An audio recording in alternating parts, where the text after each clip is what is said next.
New Hope TV, your encounter with God. Shall we get into the word? चलिए वचन में जाएंगे इस वक्त। I've been on a series about the tabernacle of Moses. Paswan ji एक श्रृंखला के माध्यम से सिखाते आ रहे हैं मूसा के तंबू के बारे में। And this is my 6th part today.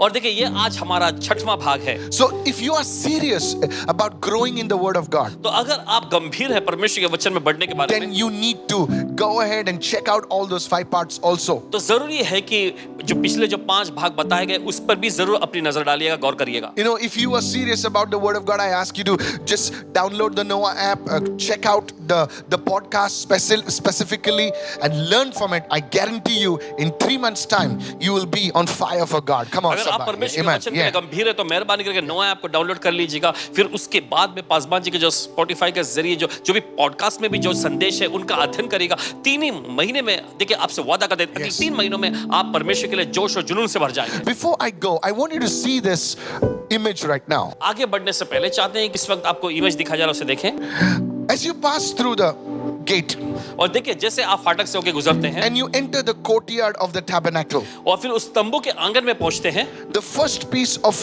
furniture is the altar of burnt offering. तो वहां पर हम देखते हैं फर्नीचर का पहला जो बनाया हुआ जो माध्यम है, जो वस्तु जो है वह है वहां पर होम बलि की वेदी। So today we're going to talk about the altar of burnt offering. तो आज हम देखने जा रहे हैं होम बलि की वेदी को। Last time I spoke to you about the gate, और देखिए पिछली बार आपको बताया गया था फाटक के बारे में, and the gate was of different colors. और वो फाटक अलग अलग रंगों के थे। And as you enter the gate, और जैसे आप उस फाटक में से होकर अंदर जाते हैं, the first piece of furniture is the altar of burnt offering. और वहां पर देखिए फर्नीचर के जरिए बनाया हुआ पहली जो वस्तु पाते हैं वह है होम बलि की वेदी। And the altar of burnt offering looks like this. और देखिए वो होम बलि की वेदी दिखती है इस तरह से। This is how the altar of burnt offering looks like. और देखिए यही होम बलि की वेदी इस तरह से दिखती है। It's the first piece of furniture as you enter the tabernacle.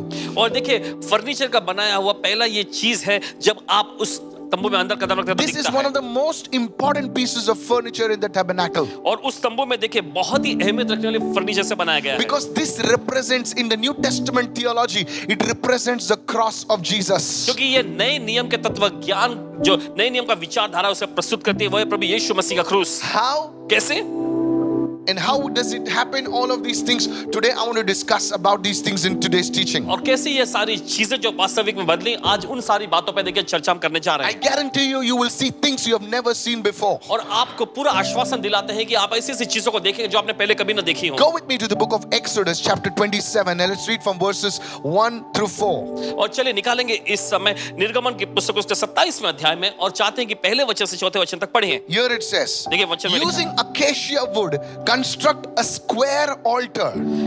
देखिए वचन में लिखा फिर वेदी को बबूल की लकड़ी की जो चौकोर वेदी बनाना 7.5 feet wide, 7.5 feet long, and 4.5 feet tall. और देखिए 5 हाथ लंबी और 5 हाथ चौड़ी हो। Verse 2 says, उसका दूसरा वचन कहता है make horns for each of its 4 corners, so that the horns and the altar are all one piece. और आगे देखिए लिखे और उसके चारों कोनों पर 4 सिंग बनवाना ताकि वे सिंग और वो जो वेदी जो है एक ही से बने हुए हों। Overlay the altar with bronze. और उसे पीतल से मड़वा देना। I want you to look at the picture of the altar of burnt offering once again. और चाहते हैं कि फिर से होम बलि की जो वेदी है उसे देखें। Now you notice over there that it was made of acacia wood. और देखिए ये बनाया गया है बबूल की लकड़ी से। The acacia wood is a very strong type of wood. और देखिए बबूल की जो लकड़ी जो होती है बहुत ही मजबूत कौर की लकड़ी होती है। Notice it's in a square form. और देखिए गौर करेंगे चौकोर में बनाया गया है। And on that piece of wood there was bronze overlaid on that. और हम देखते हैं उस लकड़ी पर फिर पीतल से उसे मड़ा भी गया है। And you see the 4 horns, the 4 corners. You have something rising that's called horns in the 4 corners of the altar. We're going to take a look at that. और देखिए 4 कोनों पर जो आप देख रहे हैं कुछ उठा हुआ है ये सिंग इसे नाम दिया गया है। चाहते हैं कि गौर करें इस पर। Now let's go to verse 4 right now. और चलिए अब जाते हैं चौथे वचन में। Very interesting. बहुत ही दिलचस्प। We're going to Exodus 27 and verse 4. निर्गमन का 27वां अध्याय उसका चौथा वचन। It says, make a bronze grating for it, attach 4 bronze rings at its 4 corners.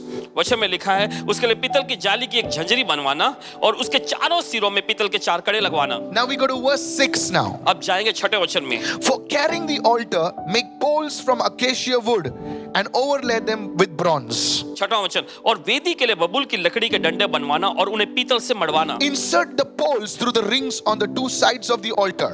और देखिए आगे लिखा है और डंडे कड़ों में दोनों किनारे पर रहें। Notice at the sides you have the rings over there. Can you see that? और देख सकते हैं दोनों कोनों में, देखिए वहां पर ऐसे गोलाकार रिंग है। And the priests would carry this altar on their shoulders. और देखिए याजकों को इससे अपने कंधों पर उठाना पड़ता था। So now you understood that what is the altar of burnt offering. तो अब आप समझ सकते हैं कि यह होम बलि की वेदी दरअसल क्या थी। Very important piece of furniture और फर्नीचर का बना बहुत ही अहमियत, बहुत ही in the महत्वपूर्ण चीज tabernacle. उस तंबू में। There were 3 reasons for that. और इसके लिए 3 मुख्य कारण थे।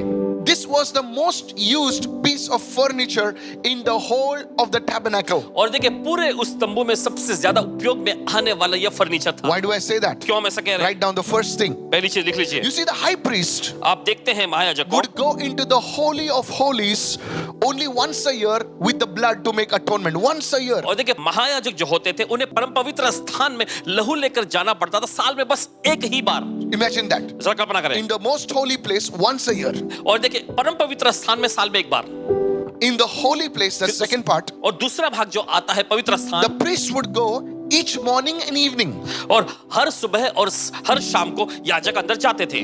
But at the bronze altar of burnt offering, लेकिन ये होम बलि की जो वेदी है वहां people could come any time of the day, any time to offer their sacrifices. और दिन के किसी भी समय में देखे वे आया करते थे अपने बलिदान को चढ़ाने के लिए। So you see, every time people would just come over here, people would come over here and offer sacrifices. तो आप देखते हर समय पर लोग यहाँ पर इकट्ठा होते थे, लोग वहां पर आते थे और आकर बलिदान चढ़ाया करते थे। You know, many people speak about Solomon देखिए बहुत सारे लोग बात करते सुलेमान के बारे में and how he offered that 1,000 burnt offerings. और कैसे उसने उस 1000 होम बलि को चढ़ाया था। And in response to that, God appeared to him in a dream. और उसके प्रत्युत्तर में हम देखते हैं कि परमेश्वर ने दर्शन में उसे, स्वप्न में उसे दर्शन दिया। This was the place he offered the 1,000 burnt offerings. यही Come on, वो जगह somebody. थी जहां पर उसे 1000 होम बलि चढ़ाया था। Somebody needs to shout a big लोग जोर से hallelujah. चिल्लाए hallelujah. This is that place. यही था वो जगह। At the altar of burnt offering, he offers 1,000 burnt offerings. Boom. और ये होम बलि की वेदी पर आकर वो 1000 होम बलि चढ़ाता है और हम देखते हैं परमेश्वर की उपस्थिति आती है। It's if you have to connect with God. और अगर आपको परमेश्वर से जुड़ना If है, a man had to connect with God, अगर इंसान को परमेश्वर से जुड़ना है, you see, this was the starting point. तो आप देखते हैं शुरुआती स्थान यही है। He wanted to go into the holy place, the most holy place. The starting point was here. और देखिए पवित्र स्थान में जाना है या परम पवित्र स्थान में जाना है, लेकिन उसके लिए शुरुआती केंद्र बिंदु का स्थान यही है। You know, in today's modern times, और देखिए आज के आधुनिक जमाने में the whole idea of sacrifice seems very morbid and gruesome for us. और देखिए ये बलिदान का ये जो पूरी विचारधारा जो है एकदम भीषण जैसी लगती है हमें। But God wanted to tell us something. लेकिन परमेश्वर चाहता था कुछ तो हमें बताए। He wanted to tell us how dangerous sin is. और वो दिखाना चाहता था कि हमें ये समझाए कि पाप कितना खतरनाक है। The Bible says the soul that sins shall die. और बाइबल ऐसा कहती है कि जो प्राणी पाप करे वो मरेगा। The penalty for sin is death. और देखते हैं पाप का जुर्माना जो है या फिर पाप की सजा मौत है। And the forgiveness of sin only came through the shedding of blood. Somebody had to take your place. और पाप की क्षमा जो है Hello, ये are you तो listening? आएगा लहू बहाए जाने से ही, और किसी को तो आपका स्थान लेना है। This was what it represented. और देखिए यही तो इस बात का प्रस्तुतिकरण है। So you see, तो आप देखते हैं this was how dangerous sin is. और इतना ही खतरनाक है पाप। Today, the world it trivializes sin. और देखिए आज दुनिया जो है पाप को इस तरह से व्याख्या करता है। Oh, if you feel good, do it, man. अगर तुम्हें अच्छा लगता है तो चलो कर दो। Everybody's doing it. हर कोई कर रहा है। But you see, the wages of sin, according to that holy God, is death. लेकिन आप देखते हैं उस पवित्र परमेश्वर के मुताबिक पाप की मजदूरी मृत्यु है। And every Israelite coming to meet God understood this. Are you with me so और far? हर एक इजरायली जो परमेश्वर से मुलाकात करने आते थे वो इस बात को भलीभांति समझते They थे। had to understand the price of the sin. हमें समझने की जरूरत है कि पाप का दाम क्या है। This is why the burnt offering, the altar of burnt offering to every Christian is very significant. Hello, are you with me इसी right now? वजह से हम देखते हैं कि होम बलि की वेदी वेदी जो है या होम बलि हर एक मसीह के लिए बहुत ही महत्वपूर्ण है। Let me go a little deeper. Can I do it? चलिए और थोड़ा गहराई में हम जाते Listen to हैं। this right now. You see, two materials were used in making of this altar. और देखिए इस वेदी को बनाने के लिए दो सामग्रियों का इस्तेमाल किया The गया। first one was a hardwood called acacia, और देखिए पहला जो है वह मजबूत लकड़ी बबूल की, and on top of that wood there was bronze overlaid. It और was फिर- not gold; it was bronze. और देखिए उसके ऊपर उस ऊपरी हिस्से में हम देखते हैं कि पीतल का वो आवरण था। देखिए सोना का नहीं था, ये पीतल का था। It's bronze in the Bible. Please note this down. और मेहरबानी करके लिख लीजिए इसे। Speaks of judgment.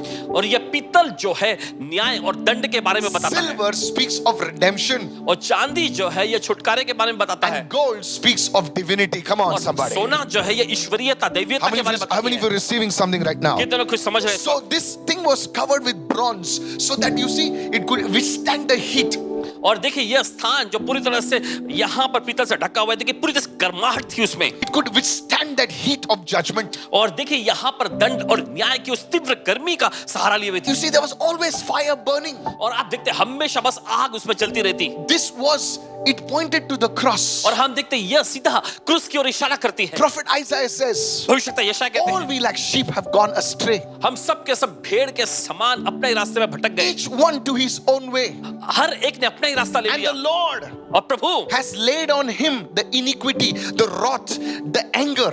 God's anger did not fall on us, it fell on Jesus. Somebody say हम देखते hallelujah. हैं परमेश्वर का listening right क्रोध, परमेश्वर का न्याय, परमेश्वर का क्रोध जो है उसने हम पर नहीं यीशु पर डाल दिया। God's wrath, God's anger, boom, it fell on Jesus. हम देखते हैं परमेश्वर की गुस्सा या परमेश्वर का क्रोध और दंड हम देखते हैं यीशु पर परमेश्वर ने So डाल you दिया। see that bronze represented judgment. तो आप देखते हैं यहाँ पर पीतल जो है यहाँ पर उस न्याय का और दंड का प्रतिनिधित्व करता है। So these are prophetic codes. Somebody say prophetic तो ये codes. भविष्यवक्ताई के आधार पर कोड जैसा है। You know, there's a scripture in the Bible says the heavens are bronze. और देखिए बाइबल ऐसा कहती है कि ऊपर का आसमान पीतल जैसा, Deuteronomy 28. और वहां हम देखते हैं व्यवस्था का 28वां अध्याय, It speaks about judgment, a closed heaven.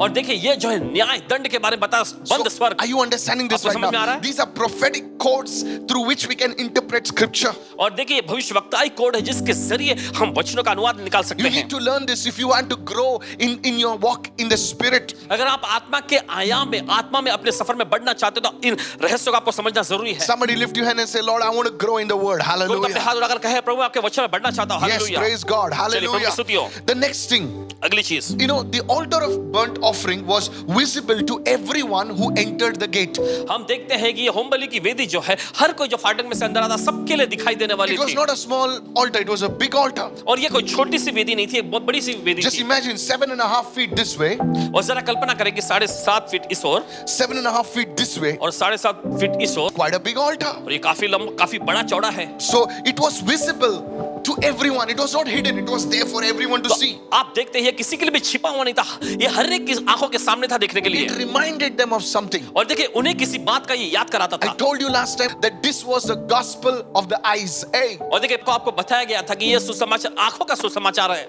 God uses signs and wonders for people to see and they can understand. So when the people saw that, it was telling them, look, this is all about atoning sin. And Paul wrote in the book of Romans, the wages of sin is death. Hello, are you हम with देखते me? हैं कि परमेश्वर देखिए इन चीनों का अद्भुत कामों का इस्तेमाल करता है ताकि लोगों को दिखाया जा सके, लोगों को सिखाया जा सके। और हम यहाँ पर देखते प्रेरित पौलुस ने भी ऐसा कहा कि पाप की मजदूरी मृत्यु है, इस तरह That's से found कहा। in Romans 6:23. और ये पाया जाता है रोमियो का 6वां अध्याय 23वें वचन में। And again, the writer of Hebrews says in Hebrews 9:22, और फिर उसके बाद हम देखते हैं इब्रानियों के जो लेखक जो है इब्रानी 9:22 में, without the shedding of blood, बिना लहू बहाए, without the shedding of blood, बिना लहू बहाए there is no remission, there is no forgiveness of sins. पापों का कोई क्षमा ही नहीं है। Every Jew knew this. हर एक यहूदी इस बात को They जानते हैं had to come with a sacrifice. और उन्हें वेदी के पास आना बलिदान के साथ। Sin was never taken lightly. और पाप को कभी हल्के में नहीं लिया जाता। Today, people of God, listen to me आज carefully. परमेश्वर के लोगों बड़े ध्यान से सुनिए, Sin should not be taken lightly. पाप को हल्के में नहीं लेना चाहिए। Today, I want you to understand this truth. और आज चाहते हैं कि सच्चाई को आप समझें। The fourth thing I want to bring out is this. और चौथी चीज जो आपके सामने पेश करना The चाहते हैं, altar of burnt offering was square. और हम देखते हैं कि ये होम बलि की वेदी चौकोर थी। In other words, दूसरे शब्दों में, whichever side you appear from, जिस किसी ओर से भी आप आए, it was the same. एक जैसा ही था। You come from the east, you come from the west, you come from the north, you come from the south. The altar is the same. It looks the same. You see, in other words, it would show that God was not partial with anybody. आप पूरब से आए, पश्चिम से आए, उत्तर से आए, दक्षिण से आए, कहीं किसी और से भी आए, देखिए आपको एक ही समान हिस्सा दिखाई देगा। और इसका मतलब ये है, इस बात का ये बताती है कि परमेश्वर किसी का पक्षपात नहीं करता है। God was the same for everyone. परमेश्वर हर एक के लिए एक समान है। And there's another thing. और एक बात, It was not 7.5 feet tall. Hey, it was only 4.5 feet tall. और देखिए 4.5 फीट ही ऊंचा था, 7.5 फीट ऊंचा नहीं। It was big like this, और ये चौड़ाई में लंबा था, but it was short. लेकिन ऊंचाई में देखिए The चौड़ाई average था। Indian height is, I think, 5 feet. भारतीय जो कद जो होता है औसत तौर पे 5 फीट की होती है। So the one of the most shortest person also could access that altar. तो आप देखते हैं एकदम छोटे कद का व्यक्ति भी उस वेदी तक पहुंच सकता That है। means it was in the reach of everyone. तो इसका मतलब ये हर एक की पहुंच तक था। So you see, everything in the altar, everything in the tabernacle was supernaturally designed with a divine thing. तो आप देखते हैं हर Wow. एक चीज इस वेदी से जुड़ी और वेदी के अंदर दैवीय तौर पर योजनानुसार बनाई गई थी। So you see, sacrifice is not out of reach of anybody. It is available for the widow. It is available for King Solomon also. Come on, तो hello. हम देखते हैं वेदी पर बलिदान चढ़ाने की ये खास पहुंच जो है किसी विशेष व्यक्ति के लिए नहीं, सब के लिए उपलब्ध थी। ये विधवा के लिए भी उपलब्ध था, राजा सुलेमान के लिए भी These था। things are not just coincidence. These things are very powerfully written in the word. और देखिए ये सारी चीजें जो इत्तेफाक से नहीं, लेकिन ये बड़े सामर्थ्य तौर पर योजनानुसार लिखी गई I है want वचन to में। share with you another truth which is very powerful. So please listen very carefully right now. और एक सच्चाई आपसे बांटना चाहते हैं जो बहुत ही जबरदस्त, चाहते हैं कि आप ध्यान से सुने। Okay, it is found in Psalm 118 and verse 27. और ये पाया जाता है भजन संहिता के अध्याय 118 उसके 27 I want you वचन to में। open your Bibles and read this. और चाहते हैं कि आप अपना बाइबल खोल के पढ़ें। And you will understand the significance of the cross. Here we go now. देखिए पढ़ें। All right. God is the Lord. प्रभु ही परमेश्वर And है He has given us light. Also speaks of revelation. और उसने हमको प्रकाश दिया। ये प्रकाशन के बारे में बताता है। Lift your hands and say, God, give me light. अपने Hallelujah. हाथ उठाकर कहे, प्रभु मुझे प्रकाश दे, Help me understand. मेरी मदद कर समझने के Now लिए। here is this now. अब गौर करें आगे। Bind. Now, I did not understand this, guys, earlier, okay? In the earlier days, I did not understand. I should just read it and go. Okay, but watch this. Bind the sacrifice with cords to the horns of the altar. देखिए आगे लिखा है, बलिदान को वेदी के सींगों से रस्सियों से बांधो। I did not understand this. पहले नहीं समझे से, But as I started studying, now here's this, watch लेकिन this. जैसे अध्ययन करने ध्यान से सुनिए। The altar of the burnt offering. और देखिए होम बलि की जो वेदी पर, There were 4 horns. वहां पर हम देखते 4 सिंग। What is the use of that? और इसका इस्तेमाल किस लिए? Now here it is. सुनिए, You see, अब देखते हैं। when they used to keep a bull, देखिए जब वे बलिदान को या बैल को रखते उस पे, nobody wants to die, कोई मरना नहीं चाहता, including the animals. जानवरों को भी मिला ले तो। So the animal would probably not be able to be there to get killed. They would try to run away, but because the animal, the sacrifice was tied to the altar. और देखिए क्योंकि जब जानवरों को उस पे रखा जाए तो वे बचकर भागने की कोशिश करेंगे, लेकिन क्योंकि उस बलिदान के पशुओं को उस वेदी के कोने से बांधा गया है उस सींगों से, Bind the sacrifice with cords to the horns of the altar, बलिदान को वेदी के सींगों से रस्सियों से बांधो, so that the sacrifice would not run away. ताकि वो बलिदान जो है भागने ना पाए। Now fast forward and go to the cross. और आगे बढ़ते हुए सीधे क्रूस की ओर देखते You हैं। see Jesus, आप देखते हैं यीशु को, hey, सुने, he was nailed to the cross. और हम देखते हैं यीशु को क्रूस पर कीलों से जड़ दिया गया था। Are you getting me right now? आपको समझ में आ रहा You है? see the sacrifice was there, आप देखते हैं उस बलिदान को वहां पर, and he was nailed. और कीलों से जड़ दिया गया था। He was nailed. कीलों से जड़ दिया गया था। Are you getting me right now? आप समझ रहे हैं इस वक्त? It was a portrayal of how the sacrifice is bound to the altar. और देखिए बिल्कुल साफ दृश्य यहाँ पर कि कैसे बलिदान को वेदी से बांधा जाता Now, you है। may say, Pastor, but there were 4 corners, but Jesus was bound only with 3 nails. What about it? Wait, I'm और showing. शायद आप ऐसा कहें कि पासवान जी वहां पर वेदी पर तो 4 कोने से पशु को बांधा जाता था, लेकिन यहाँ पर हम देखते हैं यीशु को 3 ही किलो जगह पे कीलों से जड़ा गया है। Watch this. गौर करें, 1, 1, 2, 2, 3, 3 and the spear was the 4th nail. और Come चौथा on. जो है भाला, यह है चौथा। Are you getting this, church? क्या आप सुन रहे हैं इस वक्त? So he was pinned to the cross. तो हम देखते हैं उसे क्रूस पर जड़ दिया गया था। You see 4 nails. देखते 4 किले, 4 nails. 4 किले। So you see how prophetically what happened to the sacrifice on the burnt altar happened on the cross too. तो आप देखते भविष्यवक्ताई तौर पे जो होम बलि की उस वेदी पर होता था वही क्रूस पर यीशु के साथ भी हुआ। Jesus was not running away. It was not that's why he was nailed. No, it was because of his love for us. He allowed those nails. The nails didn't hold him. It was his love that kept him on the cross. और देखिए ऐसा नहीं था कि यीशु वहां से बचकर भागने की कोशिश कर रहे थे इसलिए यीशु को क्रूस पर कीलों से जड़ दिया गया, नहीं नहीं नहीं, लेकिन ये उसका प्यार हमारे लिए था। देखिए कीलों ने उसे क्रूस पर हमारे लिए नहीं रखा था, यीशु का प्यार हमारे लिए, उसी ने उसे क्रूस पर रखा था। Are you following me, church? आप समझ रहे हैं? So you see how the four corners, the four things that held the sacrifice down, the four nails, the spear and the three nails, they pinned Jesus to the cross. He was there till all his blood ran out, till everything, he was dead, and they brought him out of the cross and put him in the tomb. Church, that's how much his love for us is. और देखते हैं home बलि की वेदी पर जब जानवरों को चारों कोने से बांध कर रखा जाता था फिर उन्हें बलिदान किया जाता, वैसे ही हम देखते हैं यीशु को 3 जगह पर कीलों से जड़ा गया और चौथा जो भाला भेद दिया गया था और इसके वजह से यीशु क्रूस पर मरे, फिर वो गाड़े गए, फिर जी उठे। देखिए इस तरह का अनोखा प्यार यीशु का हमारे लिए।